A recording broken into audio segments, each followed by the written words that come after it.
আসসালামু আলাইকুম।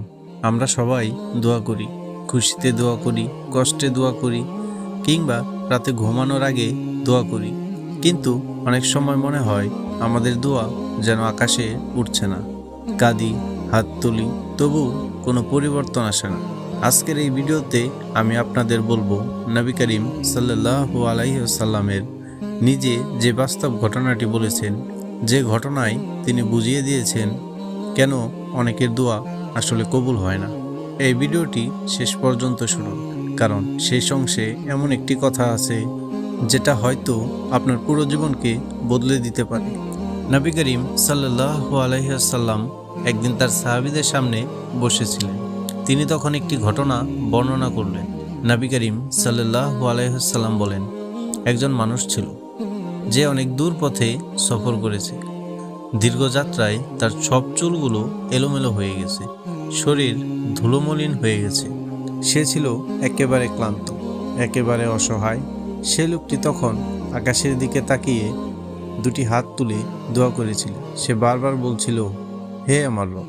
তার কণ্ঠে ছিল আকুতি, তার চোখে ছিল অশ্রু। যে কেউ দেখলে মনে করত এই লোকের দোয়া তো কবুল হবেই। কিন্তু এরপর নবী এমন একটি কথা বললেন যা শুনে সাহাবীদের হৃদয় কেঁপে উঠল। নবী বললেন, কিন্তু তার খাবার হারাম, তার পানীয় হারাম, তার পোশাক হারাম। সে হারাম দিয়েই বড় হয়েছে, তাহলে তার দোয়া কিভাবে কবুল হবে? এরপর নবী চুপ হয়ে গেলেন। সাহাবীরা বুঝে গেলেন দোয়া কবুল না হওয়ার একটি ভয়ঙ্কর কারণ আছে। এই হাদিস আমাদের শেখায় দোয়া শুধু মুখের কথা না, দোয়া শুধু কান্না না, দোয়া শুধু হাত তোলা না, দোয়ার সাথে যুক্ত আছে আমাদের জীবন। আমরা কি খাই, কি উপার্জন করি, কিভাবে চলি, সব কিছু দোয়ার সাথে জড়িত। নবী করিম সাল্লাল্লাহু আলাইহি ওয়াসাল্লাম আমাদের বুঝিয়ে দিয়েছেন হারাম উপার্জন দোয়ার পথে দেয়াল হয়ে দাঁড়ায়। আজ আমরা অনেকেই বলি, আমি তো নামাজ পড়ি, দোয়া করি, কিন্তু আমরা ভাবি না আমার রুজি হালাল তো, আমার জীবনে গুনাহ তো আর জমে নেই। আল্লাহ তাআলা কুরআনে স্পষ্ট বলেছেন, হে মানুষ, তোমরা পৃথিবীর হালাল ও পবিত্র জিনিস খাও। সূরা আল বাকারা আয়াত 168। এই আয়াতে আল্লাহ সরাসরি মানুষকে ডাকছেন। তিনি বলছেন, হালাল খাও, পবিত্র খাও। আরেক জায়গায় আল্লাহ বলেন, নিশ্চয় আল্লাহ পবিত্র, তিনি শুধু পবিত্র জিনিসই গ্রহণ করেন। এটা সূরা আল মুমিনুন আয়াত 51। এর মানে কি?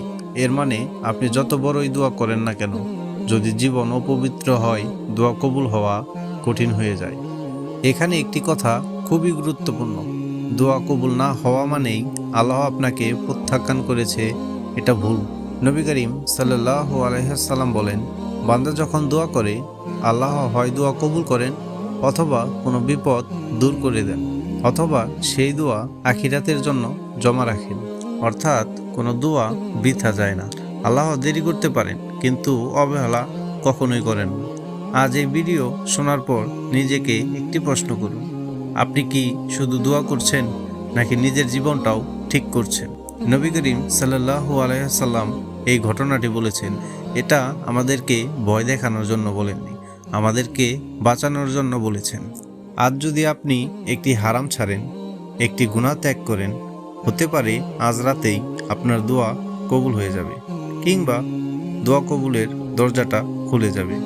আজ থেকেই দোয়ার আগে একটিবার বলুন, হে আল্লাহ, আমাকে হালাল পথে চলার তৌফিক দান করো, আর আমার দোয়া কবুল করো।